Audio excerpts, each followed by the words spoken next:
Every year I go to the GP and have a health check, what we call in England an MOT, blood tests, cholesterol, all the different tests. And I'm always healthy and the reports are always good. The last time I went last year, the doctor took my pulse and she couldn't feel anything. And she said, hang on a minute, I think you better go in the next room and have it tested. So I went in the next room, I got hooked up with a device, and they said, yes, there's a bit of fibrillation.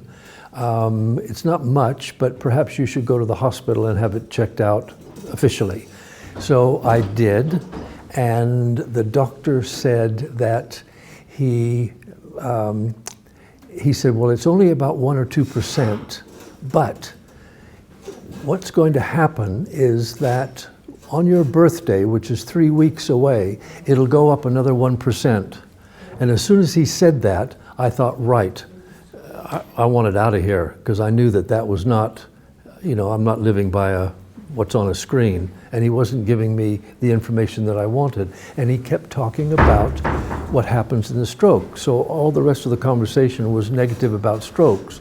Because I've been doing Joe Dispenza's work, I know when to stop a program, and I didn't allow any of that to go in. So I said, he wanted to put me on warfarin, and all I'm thinking is warfarin, rat poison. No, don't want that. And I said, how long do you have to take it? And he said, well, once you're on, you have to take it the rest of your life. And I said, I've never taken drugs, I can't do it.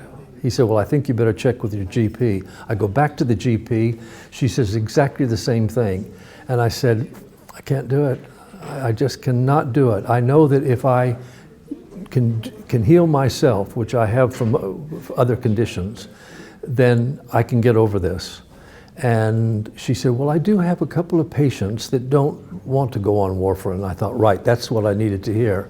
So I left it for 6 months.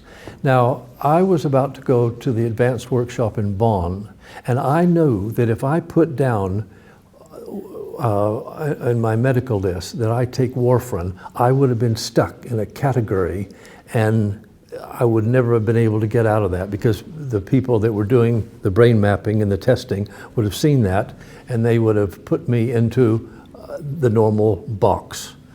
So I didn't, and I went and I had my QEEG done, and I had my heart monitor, and I asked them at the time, I said, do you see any indication of fibrillation? They said, no, there's nothing there. I said, right, because I knew that I could get over it in my mind, and I was not going to take something that I would have to live the rest of my life on. So that was 2 years ago, and nothing. And I haven't changed, I'm healthy, and I just had to make my own decision to be my own doctor rather than relying on what my doctor had told me. That I thought, this isn't right, I don't believe this. I do the work every morning, do the meditations, hour and a half, and there have been huge physical changes that I can only attribute to meditation and to visualization, because it works.